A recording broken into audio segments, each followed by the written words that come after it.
Hey, our millions of fans, we're back for the 2030 World Cup Alchemist podcast. Spitz-O-Matic coming at you. I woke up from that nap. The last time these guys recorded, I was night-night like a sweet little baby. Hey, we got some exciting news. We're going to be putting our own YouTube channel out. We're going to be putting a podcast stream out. And the reason is, after Sunday, starting the second of the final whistle, the three of us are starting to prepare for the 100th anniversary of the World Cup. We got 4 years to get ready, and the three of us are going to help you. We might release a podcast every second because we are so exciting. Maybe every second, every minute, every hour, every week, every month. We're not sure yet, but for all of you millions of followers, a little bit of sarcasm. Anyway, but yeah, just wanted to, we're going to be shifting over out of the Spitz-O-Matic YouTube channel soon. My name is Spitz. I'm with two colleagues that know a lot about soccer. And who do we got here today? I'm Spitz's son, Mateo. I just can't wait for this year's final, but I also can't wait for next year's World Cup, like with all the history that's going on, with just like with everything that's gonna be going on. Another three host countries hosting next year. It's gonna be a lot of fun. Yeah, and this is Daniel Haberkas, David Spitzberg's best friend when I lived in Maryland a few years ago, now up in State College, Pennsylvania, in the Happy Valley. We're going to try our very hardest over the next 4 years to bring in my youngest son, Toby, who's 10 currently. And by the time we get to the 2030 World Cup, we will have him at age 14 as a guru of all things soccer. So where do you guys want to start here out of the gates? Let's talk about what we're representing today. There was a little goal in the last England game by numero 22, Lautaro Martinez, Argentina. That's who I got today. Mateo? I got this shirt was a gift after Argentina won the World Cup. Julian Alvarez was my favorite player and still is my favorite player in Argentina. And it's his iconic Spider-Man celebration when he scores a goal. It's super cool. Nice. And then I will, sadly, for Western Hemisphere citizens, bring us back to reality, even though I am going to zoom in on our 1986 Argentina sticker that sits there. And I was extraordinarily happy to see them knock out the English. We're going all Lamin, and we're going Barcelona, España for the finals. So, guys, as you guys think about this weekend, what's like top two or top one or two, three things that you're either looking forward to or like things that you just really want to like what are you thinking about this weekend? Yeah, I'll chime in first here. First of all, I'm very much looking forward to the France English game. I expect that nobody will mail it in, that we will see a bloodbath between these two beloved neighbor nations.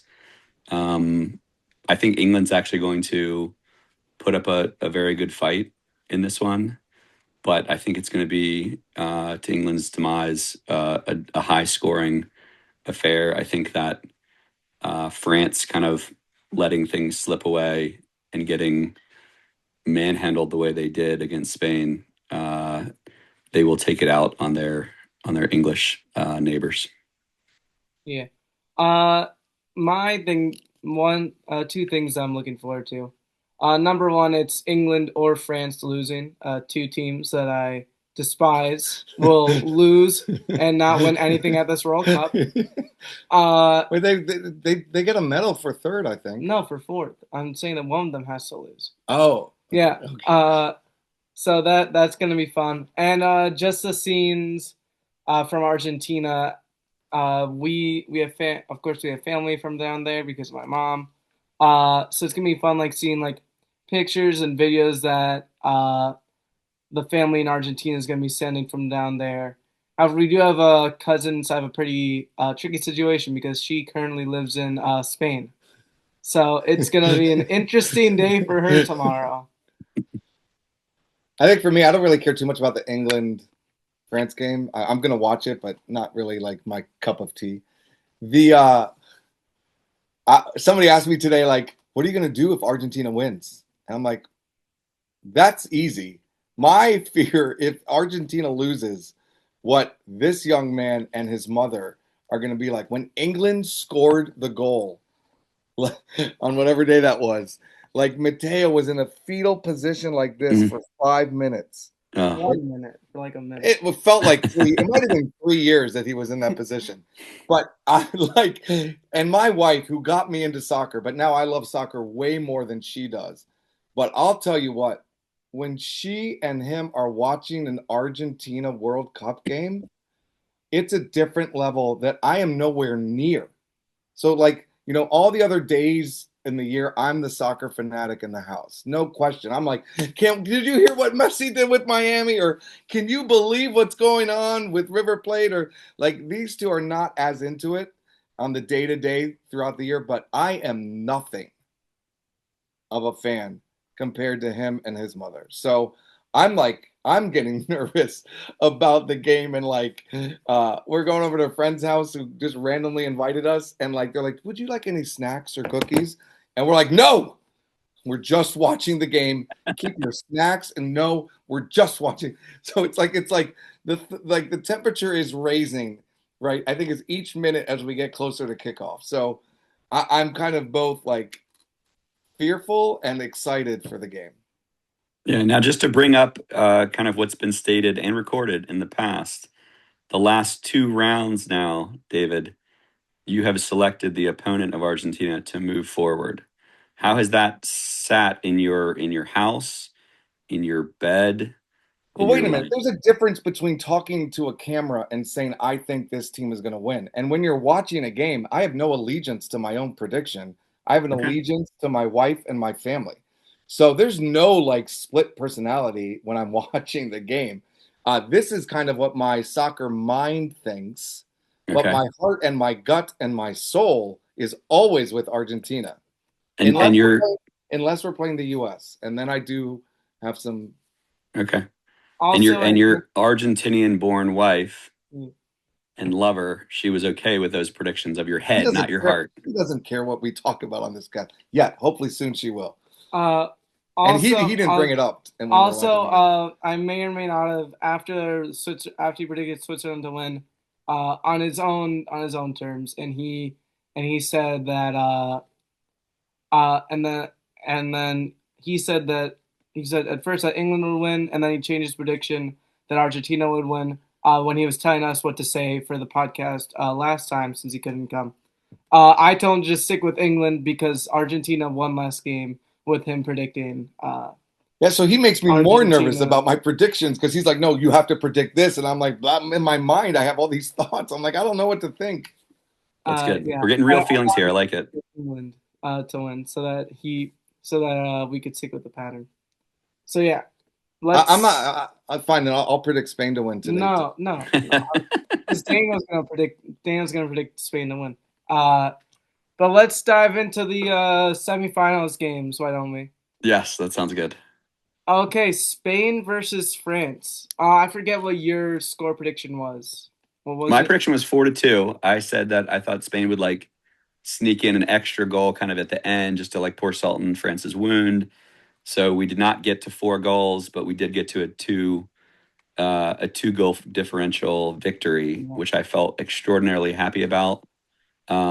Yeah, I just feel like Spain played with a reckless abandon and confidence that I was hopeful that they would do, even after they scored the first goal. I think to continue to high press, to continue to push like 5 and 6 players forward as France was trying to build out. I think, Morocco gave us kind of glimpses of that.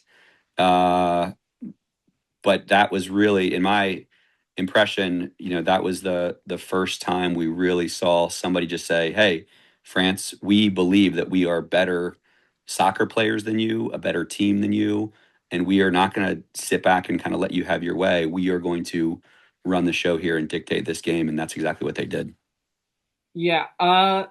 I also think that, and I've seen this other places, But like France to me, like I was like, this is the France that's been dominating every single team. Like it just didn't look like the France to me. And then I was watching some videos and it kind of like became clear to me, like in my mind, oh, this is the problem. And France does not have a clear number 10, a guy who can go into the box, you can cross it to him, and he'll head the ball. Because that's what Spain was giving up most of the time. Because they know that they just want to dribble down the middle, just like beat you with pace, do through balls, but they don't really have any guys you can just cross the ball into in the front. Yeah. Like Mbappe isn't that kind of a number 10. He isn't. He's in a head the ball in. He's in that Holland type of striker. Yeah. I'll chime in one more time before we get David's insights here. But like the guy that you're referencing, not necessarily from like a, you know, cam like center attacking mid presence, but more so from like that true center midfielder defensive or like kind of threading the needle and creating things from kind of like that retracted central midfield position was their former number 7 Griezmann. Like they needed a Griezmann against Spain, and that hurt them that they didn't have that type of player on their squad. Yeah. I think that's really interesting. For me, what I was surprised by in that game, how little I knew of how Spain plays. And I think what I was thinking about is that these group stage, the round of 32, the round of 16, the court, like if you're not able to really watch the games and really know like what Spain was bringing to the game, like I was ignorant. I was just saying that France had these from attacking and defensive that they were just spinning so synchronously in sync Mm-hmm. that that I was like nobody can stop those two spinning wheels. I don't care like how well you're playing that. France just had such balance and it was the opposite that really Spain was the one that was just having the in sync fluidity that wins soccer games.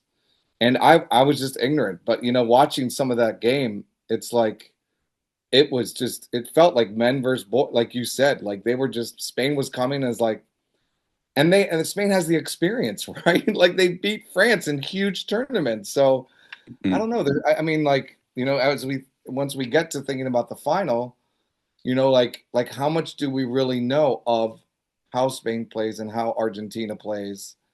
But I think some of that is important, but also it's not the most important thing. So anyway, that's my thought. I mean, it was fun to see France lose because like everybody was just like, I even said like you should just give France the trophy in the round of 16, just hand it to them. And now that statement seems very foolish. Yeah.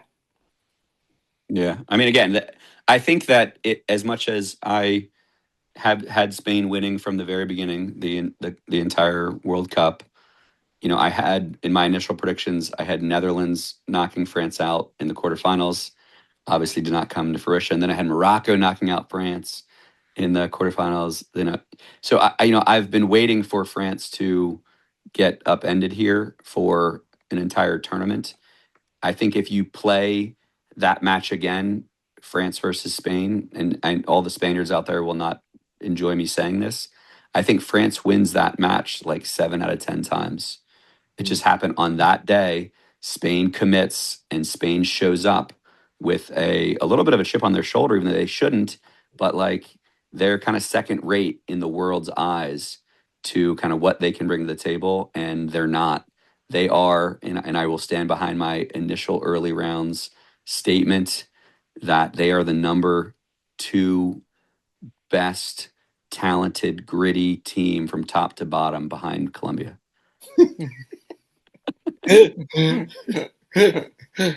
That's right, because Colombia's got that down from South America. Mm-hmm. Yeah. Yes. All right. Any other thoughts there on Spain, France? Just I think Spain played way better. I think they had objectively better chances. Spain were just clearly the better team, and they're kind of lucky that it wasn't. France was kind of lucky that it wasn't 3-0 because of that Lamine Yamal goal that gets Mhm. called back. And Real Madrid fans are also lucky because then they can change. if anything, they can shame Lamine Yamal. One other thought here, just to keep in mind, and I'm blanking on how many goals they gave up in group play. It wasn't a lot, maybe one. Spain, Spain. Spain They didn't give up any They goals have until the Belgium game. until the Belgium game. 1 goal the entire tournament. That is a phenomenal stat. If they can hold that through in the finals, that would be otherworldly. But to do it against France is incredible. If France would have wiped out their starting 11 and put their next 11 on, and you hold them scoreless, I think that would have been a phenomenal feat.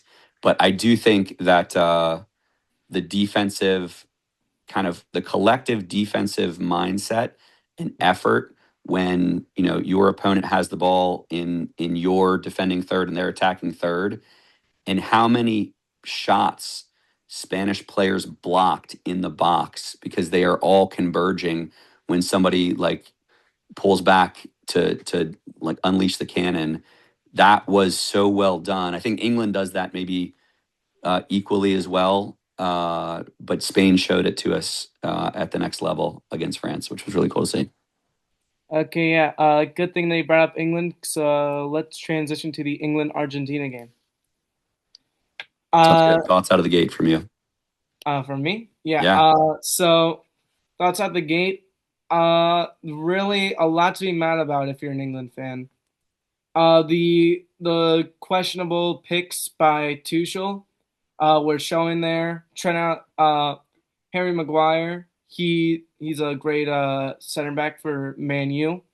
He doesn't get in. He's a great stopper on. He does a great job stopping crosses in the box. And how do they lose a cross into the box? By Messi. Mm-hmm. Trent Alexander-Arnold gets stopped. He's actually a good like wing back who can go up and down the field. He does not get into the team. They cannot move the ball up the field. They literally only had 2 completed passes after the Anthony Gordon goal and before the Enzo Fernandez goal. I think it's embarrassing for England. It's embarrassing for Thomas Tuchel because of how horribly because of how horrible the tactics were for England during this time. He should not have started parking the bus that early. It gave way too much to Argentina, and I do love that as an Argentine fan. But I do have to kind of say that like England lost this game, and Argentina did not win it. David? Yeah, I disagree a little bit, but I think that what was all over social media was Jude Bellingham's little talk to Messi, and like that's what like Bellingham poked the bear, and it just seemed that Argentina couldn't lose after that. And the fact of the right-footed cross, like Mateo, I know you said that maybe a center back could have done a better job, but the second goal, my boy, shout out. Like somehow the synchronicity between Lautaro and Messi and just the precision of that right-footed. I think if there were a basketball hoop set up where Lautaro's head should have gone, it would have been a swish. I mean, that shot that Messi just did with his right foot popped, and I think Argentina did win that game, and I think they did it against an elite opponent, and I think Lautaro's goal was just goosebumpy. Yeah, I like it. yeah, but dropping to a 6-man defense when you're only up 1 goal is insane. I mean, yeah, but he's not a moron. Like he wasn't trying to lose the game. He thought he thought it was the best decision. But also, when you have Messi on the field for 70 minutes and you're only up by 1, or even with Egypt up by 2, he's not walking around playing a switch 2. He's walking around like using all of his experience to think about what does this team need to beat these guys. So it's kind of like you have like a drone hovering around the field look like and big like red dots of like the weakness of the other team, and Messi can exploit it. Now, I'm not saying that's going to guarantee the win uh, tomorrow, but I just think, yeah, and I like that Rodrigo De Paul didn't start and then came in and was just a bulldog. I thought Simeone did a great job just being the Argentinian of pounding and fouling. Daniel, I did want your thoughts on what you thought about the refereeing in general, but I think it was magical. I think it was so much fun. Yeah. I mean, I also enjoyed watching England lose. I don't think that England lost the match.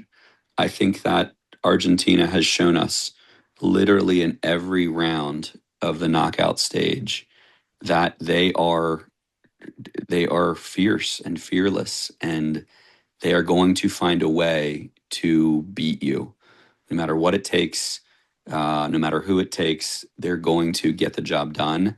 I think that is going to come to an end here on Sunday, but let's just hold those thoughts for a second. I think that they put up the stat right before it happened, where I was watching the watch party that I was at. There was a wife of a very good friend of mine who picked up my World Cup trophy literally like minutes before the first goal was scored. And I told everybody, I mean, I was one of three people in a Messi jersey, one of three people in cheering for Argentina, the only one there wearing a Messi jersey. And I said, when Argentina scores, I will run a lap around this house to the demise of the other couple dozen people that were there.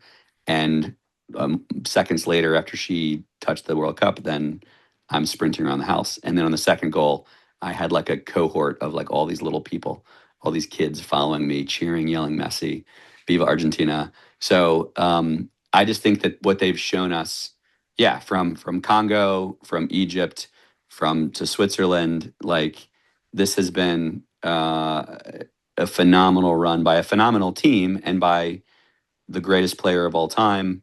If Messi can find a way to lift the cup again, I don't know if if there's another name. Is there like a super goat? I was telling this to somebody the other day, and I was like, "What Messi will be, and not it won't just cement his goatness, but it will almost create like a new word." And then the guy said, "Maybe the word is just Messi." And I thought, wow, that's kind of cool. So we'll see if that catches on over the next 4 years before the centennial.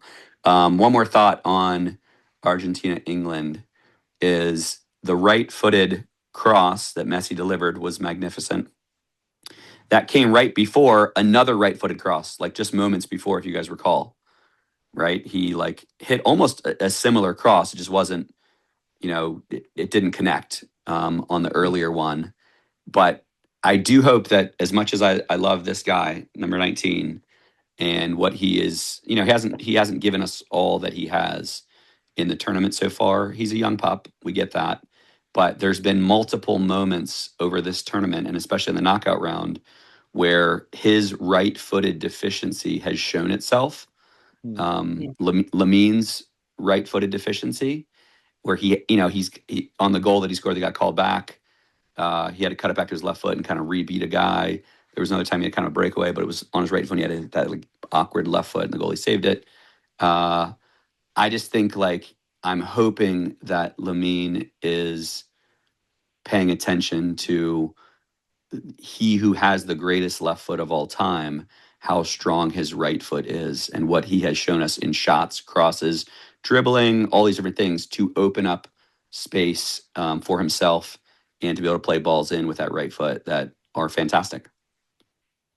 Yeah, just one last comment. This is like it's just something I've been thinking of. This is just a team that's like it's a never say die team. Like it's never too late for them to score 2 goals, in my opinion. Like Mm-hmm. they're like never like really gone. It kind of reminds me, and I don't want to say this because this team actually ended up losing in the finals this year, but it does remind me of UConn in this year's March Madness. Mm-hmm. Just like they're never out of it. Even inside that finals, where the officiating was horrible, and Michigan ended up winning, even though the only starter on that court who played for Michigan before was playing for UConn.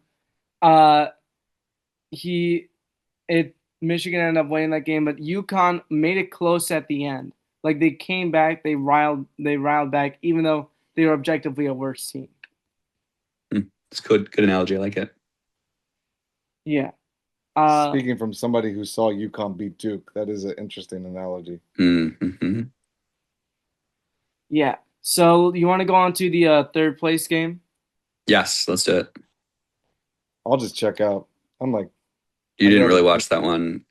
Your soccer enthusiasm is dwindling. You're as most players are. The fact, like, this is to me is one of the most disheartening and discouraging moments in all of sports, when the third place team in the World Cup receives their medals and they just kind of like, they don't physically drop them and like leave them on the field, but mentally and emotionally they could care less about receiving a medal for third place in the World Cup.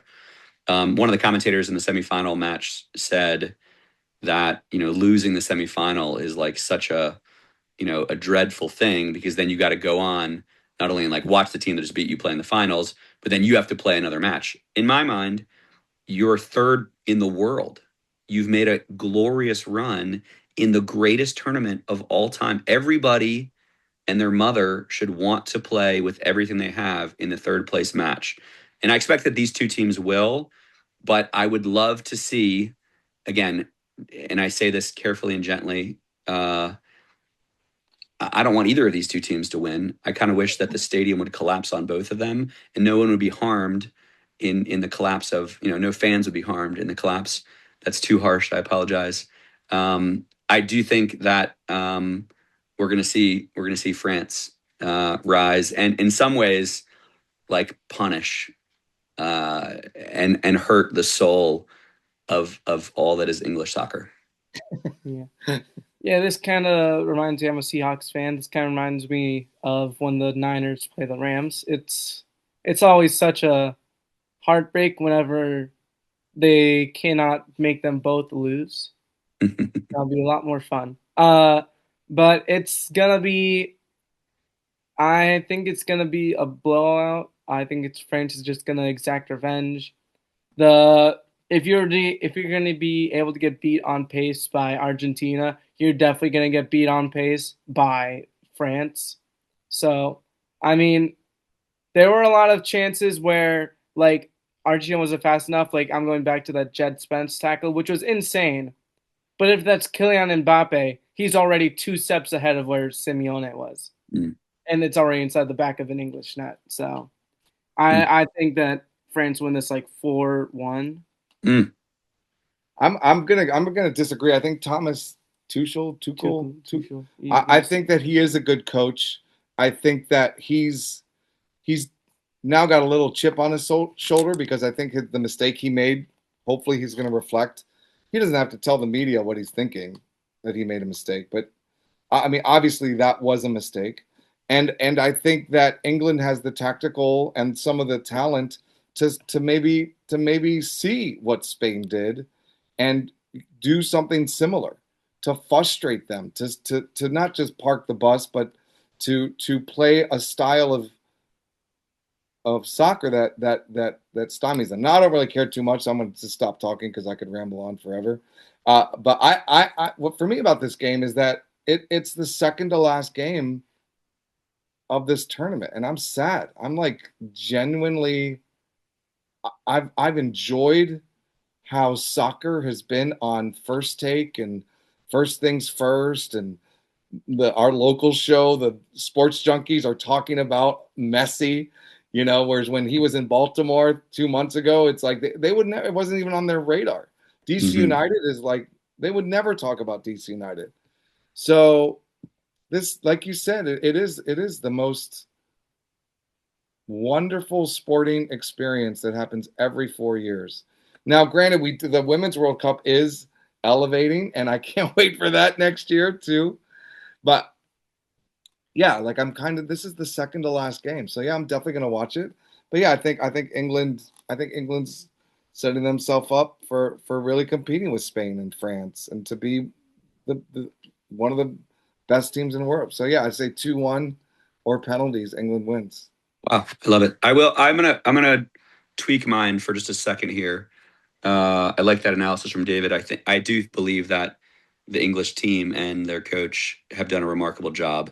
Again, to go into the cauldron and to do what you did against Mexico is a phenomenal accomplishment. To beat, I really felt like Congo was a great team. To beat Congo, I'm blanking on who they beat in the round of 16. You guys are going to give it to me That though. was Mexico. Mexico was the team that they beat. Oh, it was Mexico's round of 16. Who am I blanking on then? Norway. Norway. Oh, God. Yeah. So I if we think about how the third place match historically has been played, it's almost like an NBA All-Star game, right? Like it becomes a little bit more carefree because of that. Like again, this match doesn't matter, and we're gonna get this medal, and we're gonna throw it in the trash. And I think because of that, and David, to your point, like what England has, I'm sure, learned and seen from Spain against France, maybe they will play with a carefreeness that will not, have them, if they get up a goal, they won't retract. They're going to say, you know what, let's just keep going. We're going to keep scoring some goals here. And hopefully it is. We see a lot of goals and we see a lot of good finishing and action. I would love to see Jude give us a couple more, moments of glory here. I'd love to see Kane go out with another goal. So yeah, I didn't give my number before. I'm gonna say that England will score 3 goals in this match. But I think that France could flirt with double digits. Sorry. Okay, let's move forward. Wait, before we go forward though, you have a comment there, Mateo? Oh yeah, I just want to add one more comment. This might be a bit of a personal thing for Kylian Mbappe though. If he scores 2 goals and Messi does not score any, he will take the lead for all time. No, he will take the lead for all time goals. Yeah, which is in the incredible. World Cup. So something to watch out for there. But apart from that, yeah, I think France. I think France win this game. I'm gonna move it back 1 goal, 3-1. France. Ousmane Dembele scores 2, Olise scores 1, and then Messi pretty much automatically wins the Golden Boot. Nice, I like it. Let's go to a comment that Mr. Spitz made, which I wanted to kind of hear your guys' opinions on, which is, if we go back, I'm going to read between the lines, David, on what you said and extrapolate a little bit here. But if we go back to 1994, that World Cup then launched the MLS, right? And we have seen this incredible forward movement for soccer inside the United States of America. What do you guys think will be the movement or lack of movement from here moving forward out of this World Cup inside of the US? I mean,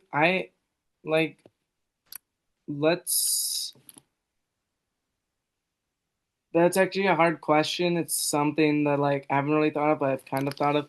It's going to be really interesting to see. I think that we're not really going to see the effects of it until 2035, 2040.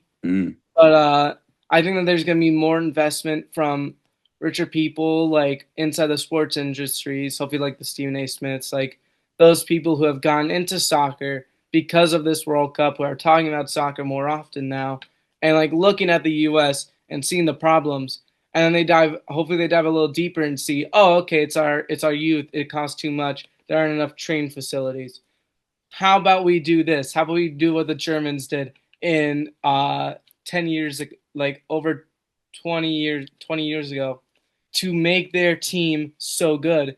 How about we do that? And then we can actually start competing, and then we can actually start putting this into American culture, and then that will create more jobs, and then that'll create more of this, that will create more of that, and hopefully it can go to the higher and higher levels, so that we can create this system that actually works, that actually benefits the kids, and that doesn't overlook kids who are not inside the best areas, who aren't as rich as other kids, Because if you're not rich, if you don't have the money, and you don't live next to a MLS team or an MLS training facility, you have to pay $20,000 to play competitive soccer. It's dumb and it's dumbfounding, and I think that hopefully the investment gets more and more, but we're not going to see the effects of that until 2035, 2040. So that's why I think that maybe it just stays the same. Maybe just Americans deal with their World Cup hangover by waiting until August, doing all the fantasy football stuff they can, and then watching football and then basketball and then March Madness and then NHL and all that stuff. That's good. That's good analysis. I like it. I think that's a fascinating question. I think the last time we talked about this, I brought up my thing like stop watching Premier League and start watching MLS, and you're like, well, what are you going to do? Start telling Canadians to stop watching the NFL and start watching the Canadian Football League? And I've been thinking about that, and I still think that the Premier League is ruining MLS and it's taking dollars away. So I'm not backing down from that. But I just think that people are going to watch these MLS games on Friday. Oh, wait, yesterday. MLS, I think Fox was promoting that there were some MLS games on Fox yesterday. So they're going to watch that and they're going to be like, this sucks. Like, this is not what I was experiencing. And just like when you were over at our house, I made you watch Matt Freeze and NYCFC, and you're like, hey, I could do this for maybe 1 or 2 more minutes, but then I want to do something else with my time because this is not how I want to spend my time. And yeah, I think I'm not going to convince any Premier League snobs, where Messi just rolled around them against England. I'm not going to convince them to stop watching Premier League and Rebecca Lowe on Saturday mornings and only watch MLS. Like, you're right. Like, I'm not going to, but that doesn't change the fact that I still think they're part of the problem. And I think what Mateo said is exactly right. Like, until you change, like, there's some really good soccer players out there that just have no chance to go through the system. So yeah, I don't think I mean, like, you've helped me have a more realistic time. The U.S. ruined any sort of immediate bump in soccer by just getting crushed 4-1. Like, we lost the opportunity. You had to win that game. You had to win that game if you really wanted to bring soccer up another level. Now we have David Beckham and Messi right down I-95. So that's awesome. And they are going to work their butts off. But when David Beckham's watching England play Argentina, he's rooting for England.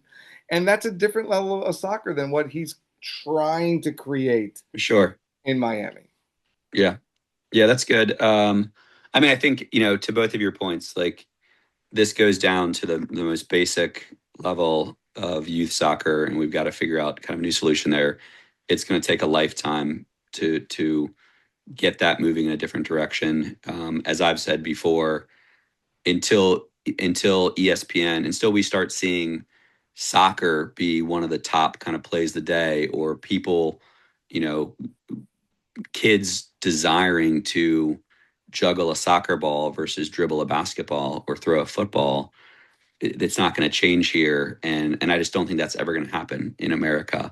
And so we're going to lose our top athletes, year in, year out to other sports. And we're great at those other sports in comparison to, what the world values. I am, as I asked the question there, I kind of thought about for a second what we saw in the 94 World Cup and the amount of, attendance, the amount of dollars that were brought in, obviously, and it was a work in progress. It's not like it just people woke up the next morning after the 94 World Cup and said, hey, I want to start an MLS team, or let's start an MLS, league here.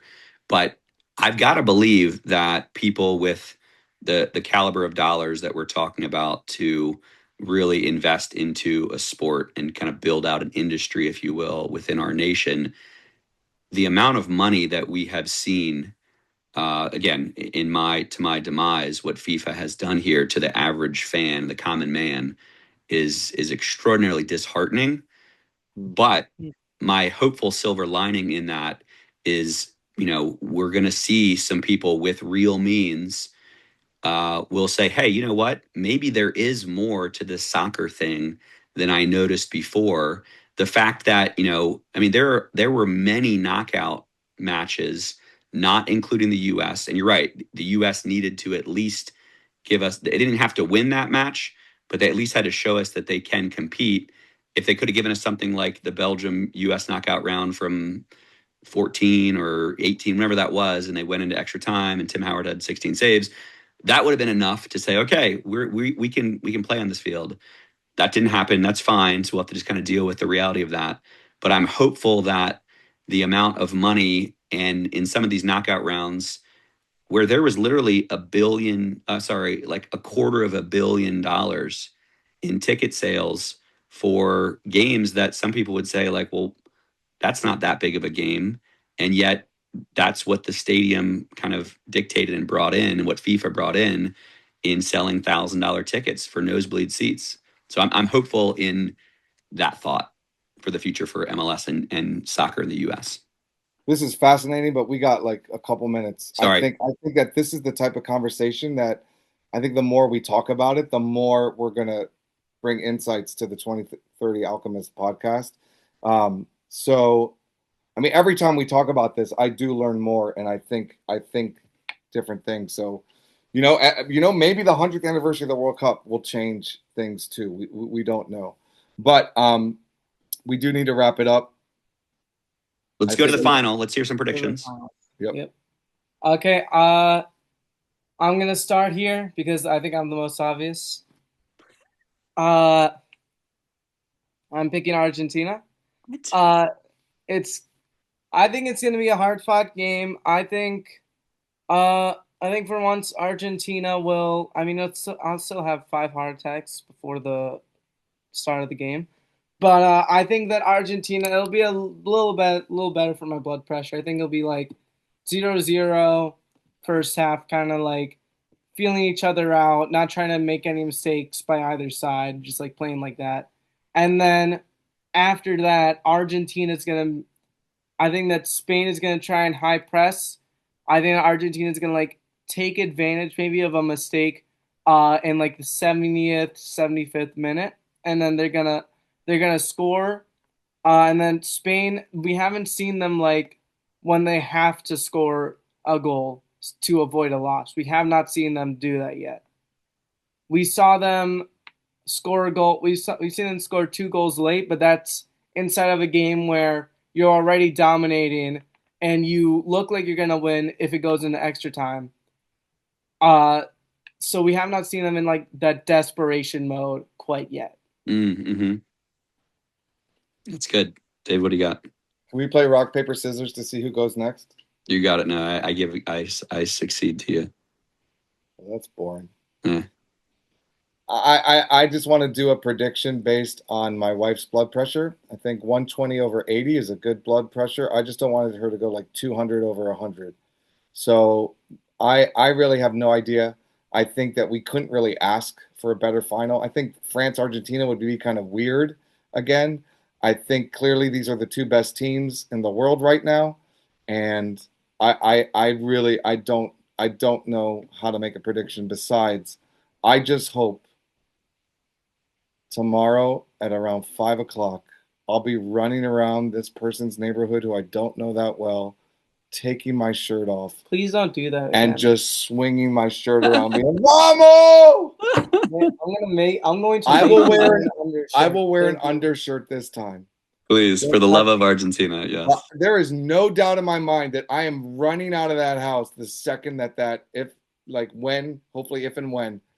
And yeah, my heart and soul and my pinky toes are all in with Argentina. Good. Wait, I missed the pinky toe reference. I just made that up randomly. Okay, My good. whole All right, body. I like that. My whole body. Yeah, I mean, I gotta be the contrarian and the realist here. I would absolutely love to see Messi do it. I would love to see their whole team do it. I think a lot of people have said, hey, this is Messi's kind of show. This team has played phenomenally well from top to bottom. I've been extraordinarily impressed that they've come this far. I just think that I sent you guys that picture with my 1986 Argentina, team photo. and it just happened to be next to my like gas light that was on in my car. And I just feel like at some point they have to run out of gas. They've had too many battles and nail biters and come from behinds. And I just think like emotionally, now again, can Messi just drag him over the line and do something so remarkable that we all just become baffled and speechless by what he has done. I can picture. There's been a couple of looks that he's given throughout the tournament. There was one when he was down to 2-2, which should have been 3 to Egypt, where he was laying in the grass. He was kind of looking up with these little messy eyes, and I feel like there was just a moment, and a couple of moments where he's wondering, like, is this dream going to come to an end at some point? And I think that I don't hope that. I actually hope that he wins. I hope that Argentina wins. But I think that this will be the end of a remarkable dream that he has helped to facilitate and orchestrate and execute. I think it goes as much as the last World Cup final was an incredible back and forth shootout before the shootout.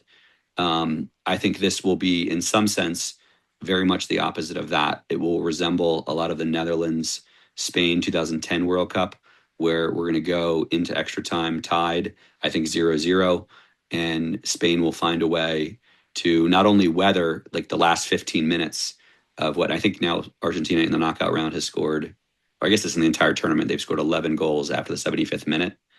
I think Spain will find a way to weather that with their kind of team defense mentality, get in front of shots, double team Messi when they need to. And I think Spain will find a goal in extra time and lift their second cup and put a second star on their chest. Okay. Just one last comment here, and this is just something that I've been wanting to tell you. I have gotten the last 3 World Cup winners correct, and I also have gotten the last 2 World Cup finals correct for now. Well, no, Wow. the last 2 World Cup winners, last 2 World Cup finals correct. Very so impressive. hopefully my streak goes to 3. But yeah, Arjun, I think you had a chance. Let me just give one comment there. Sorry, Matteo. I think you had a chance of that happening until you just jinxed it right there. Sorry, keep going. I might have, but I'm also doing every single thing that I know that can feed my superstition for Good. now. So I think it's going to be a close game. I think if it's 1-0, I think that score is like the most likely outcome, like no matter what. But I feel like if it goes over 1 goal, I feel like it's advantage Argentina because Argentina wants a shootout. They want Spain out of that shell because they have not been inside of a shootout yet. Yeah, that's good. I do. One other comment I'll make here quickly.